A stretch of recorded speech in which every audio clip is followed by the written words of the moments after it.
Hello student, आपका स्वागत है हमारे रेलवे की सीरीज में, जिसमें हम लोग आज पढ़ने वाले हैं फिजिक्स का टॉपिक प्रेशर। तो ये प्रॉपर्टीज ऑफ मैटर हम लोग कर रहे थे, जिसमें हम लोग elasticity, surface tension, flow of liquids, Archimedes principal कर लिया था। अब हमारा टॉपिक आता है प्रेशर। तो चलिए, प्रेशर से रिलेटेड जितने भी क्वेश्चन रेलवे में पूछे गए हैं, चाहे वो एनटीपीसी, ग्रुप डी, एएलपी हो, वो सारे क्वेश्चन हम लोग डिस्कस करते हैं। पहला क्वेश्चन हम लोग का है, प्रेशर इज मेजर्ड बाय। तो प्रेशर किससे मेजर किया जाता है? हम लोग को पता है प्रेशर का फॉर्मूला क्या होता है, फोर्स पर यूनिट एरिया, जैसा कि आप लोगों को पता है। तो यहाँ पर ऑप्शन सी में आप लोग देखिए, फोर्स एंड एरिया दिया गया है, तो ये आपका यहाँ पर राइट आंसर हो जाएगा। और आपको ध्यान रखना है, यूनिट ऑफ प्रेशर क्या होता है, पास्कल। कई बार लिखा रहता है न्यूटन पर मीटर स्क्वायर, तो दोनों आपका हो जाएगा करेक्ट। नेक्स्ट है, if area is small for a given force the pressure will be. अगर एरिया कम हो, कोई भी फोर्स लग रहा है और एरिया कम हो, तो प्रेशर कैसा रहेगा? तो यहाँ पर ज़्यादा प्रेशर लगेगा। जैसे कि आयरन का नेल या फिर सेफ्टी पिन, उसमें एरिया कम रहता है और हम लोग फोर्स देते हैं तो प्रेशर से वो हम लोग के बॉडी में चल जाता है। तो ये आप एग्जांपल से समझ सकते हैं। यहाँ पर आप लोग देख सकते हैं, अगर एरिया कम रहेगा तो प्रेशर ज़्यादा रहेगा। मीन्स एरिया और प्रेशर दोनों इन्वर्सली प्रोपोर्शनल है। वैसे ही एरिया अगर बढ़ जाएगा तो प्रेशर घट जाएगा आपका। तो ये बात आपको ध्यान रखना है। Next, which of the following is the dimension of pressure. तो अभी हम लोगों ने पढ़ा फोर्स और एरिया, तो आपको बस इसका डायमेंशन लिख लेना है। फोर्स का आपका क्या हो जाएगा, फोर्स में आपका मास इंटू एक्सेलरेशन आता है, फिर एक्सेलरेशन को हम लोग वेलोसिटी बाय टाइम लिख सकते हैं, और इस हिसाब से हम लोग इसका डायमेंशन डिराइव कर सकते हैं। वैसे चलिए आप लोगों को दिखाते हैं कैसे इसका डायमेंशन डिराइव करते हैं। तो यहाँ पर हम लोग देख सकते हैं डायमेंशन ऑफ प्रेशर आपका एम एल का पावर -1 टी का पावर -2। अब देखते हैं कैसे आया। प्रेशर का फॉर्मूला क्या होता है, force per unit area. Force को हम लोग क्या लिख सकते हैं, मास इंटू एक्सेलरेशन। मास को हम लोग केजी में लिखेंगे और acceleration means velocity per unit time. तो वेलोसिटी को हम लोग क्या लिख सकते हैं, मीटर पर सेकेंड स्क्वायर। ठीक है, क्योंकि डिस्टेंस बाई टाइम होता है, तो टाइम आपका 2 बार नीचे तो सेकेंड, तो वो स्क्वायर हो जाएगा। और केजी को हम लोग किस में लिखेंगे, मास में एम से डिनोट करेंगे, मीटर को एल से, लेंथ है इसीलिए एल से डिनोट करेंगे, और सेकेंड को टाइम से तो टी से डिनोट करेंगे। और हम लोग का डायमेंशन क्या निकल जाएगा, एम एल टी -2। अब यहाँ पर एरिया आता है, एरिया का हम लोग निकालेंगे डायमेंशन लेंथ इंटू ब्रेथ। तो लेंथ और ब्रेथ दोनों को हम लोग मीटर में लेते हैं, इसीलिए एल स्क्वायर हो गया आपका।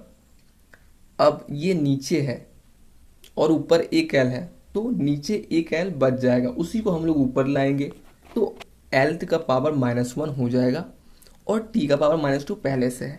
तो हमारा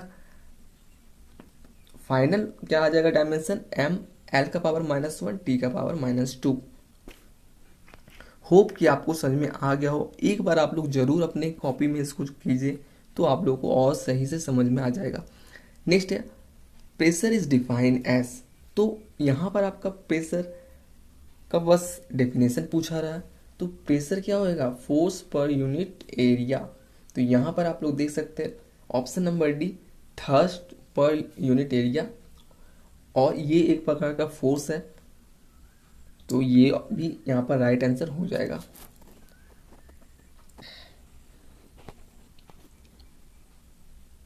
नेक्स्ट आपका है, if we increase the area of a given force what will be the pressure.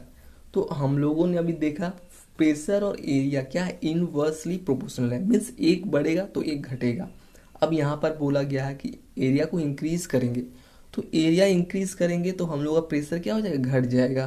तो यहाँ पर ऑप्शन सी आप लोग देख सकते हैं, ग्रेट रिड्यूस यानी कि डिक्रीजेस। तो यहाँ पर कैसे हो रहा है ये देख सकते हैं आप लोग, तरह से अपने कॉपी में लिख लीजिए कि प्रेशर जब एरिया को बढ़ाएंगे तो प्रेशर ऑटोमेटिकली घट जाएगा। नेक्स्ट है, as the depth increases from the free surface of a fluid, the pressure exerted by a liquid will be। अब यहाँ पर पूछा है कि अगर डेप्थ को इंक्रीज करेंगे तो प्रेशर क्या हो जाएगा। तो लिक्विड में आपका प्रेशर का फॉर्मूला आपको ध्यान रखना है। तो यहाँ पर होगा रो जी एच, और आप लोग इसका फॉर्मूला को देख सकते हैं। ये आपका यहाँ पर फॉर्मूला है, यहाँ पर मैं आपको दिखा रहा हूँ। ये आपका फॉर्मूला है, ये आपको ध्यान रखना है, बहुत इंपॉर्टेंट है।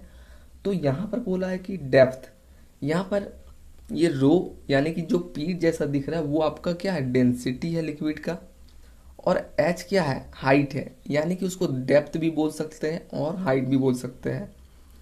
तो हम लोग आते हैं अपने पॉइंट पे। क्वेश्चन बोल रहा है कि डेप्थ को इंक्रीज करेंगे, तो यहाँ पर हम लोग देख सकते हैं प्रेशर और यहाँ पर हाइट यानी कि डेप्थ दोनों डायरेक्टली प्रोपोर्शनल है। तो हम लोग अगर डेप्थ को इंक्रीज करेंगे तो प्रेशर भी हम लोग का इंक्रीज हो जाएगा। तो यहाँ पर आपका option number C right answer हो जाएगा। ये आपको ध्यान रखना है, ये फॉर्मूला आपको ध्यान रखना बहुत इंपॉर्टेंट है। इससे क्वेश्चन बन जाते हैं, यहाँ तक कि इससे न्यूमेरिकल्स भी आ जाएंगे आपको। नेक्स्ट है विच of the following is scalar quantity. तो स्केलर और वेक्टर आपको पता है, स्केलर में आपका ओनली मैग्नीट्यूड रहेगा, वेक्टर में मैग्नीट्यूड प्लस डायरेक्शन रहेगा। ये आपको ध्यान रखना है। अब यहाँ पर पूछा है कौन सा स्केलर क्वांटिटी है।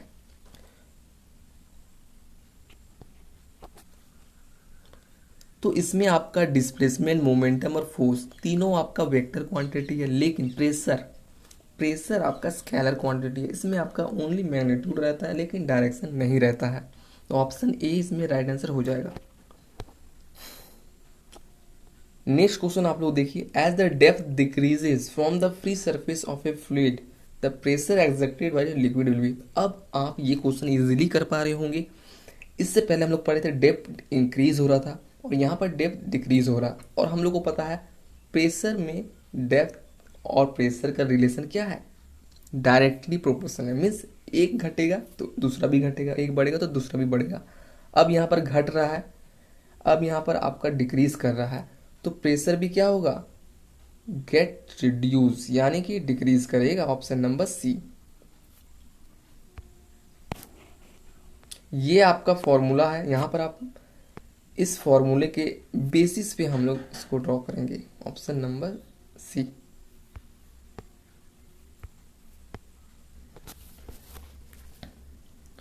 Next, which of the following increases when the pressure exerted by solid decreases. तो यहाँ पर सॉलिड का बात हो रहा है। तो सॉलिड में क्या है, प्रेशर और फोर्स आपका डायरेक्टली प्रोपोर्शनल है और एरिया आपका इन्वर्सली प्रोपोर्शनल है। तो यहाँ पर बोला है कि क्या इंक्रीज करेगा, कि प्रेशर डिक्रीज करेगा। तो यहाँ पर आपका एरिया इंक्रीज करेगा तो प्रेशर डिक्रीज करेगा। यहाँ पर आप लोग देख सकते हैं,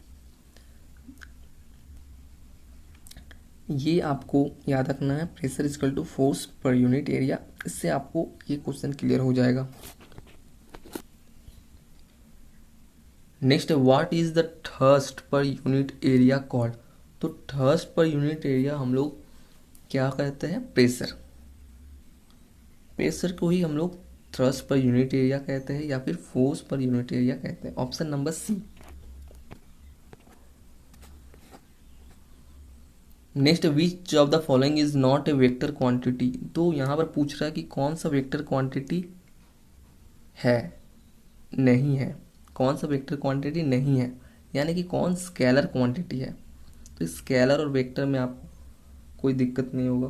स्केलर में सिर्फ मैग्नीट्यूड को लेते हैं, वेक्टर में मैग्नीट्यूड प्लस डायरेक्शन लेते हैं। तो यहाँ पर speed, force of gravity, displacement, ये तीनों आपका वेक्टर क्वांटिटी है। लेकिन electric current, option number C, electric current आपका वेक्टर क्वांटिटी नहीं है। तो ये आपका राइट आंसर हो जाएगा। नेक्स्ट क्वेश्चन है, what is the pressure inside a aircraft cabin at altitude. तो प्रेशर आपका एयरक्राफ्ट कैबिन के इनसाइड में एट हाइट में, at altitude means at height में क्या रहेगा, ये पूछ रहा। तो ये क्या रहेगा, मोर देन द आउटसाइड, जितना बाहर में प्रेशर है उससे कहीं गुना ज़्यादा रहेगा। क्यों? क्योंकि अगर ज़्यादा नहीं रहा तो पैसेंजर को कंफर्ट नहीं महसूस होगा।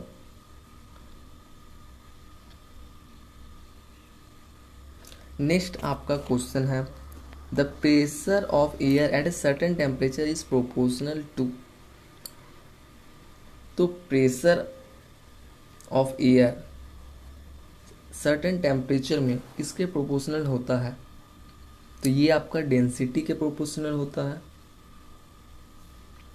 हम लोगों ने फ्लूइड वाला प्रेशर का फॉर्मूला पढ़ा है, डेंसिटी, हाइट और आपका क्या था, जी, स्मॉल जी।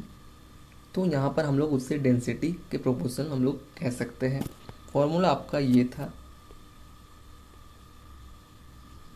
ठीक। तो ये आपको फॉर्मूला ध्यान रखना बहुत इंपॉर्टेंट है।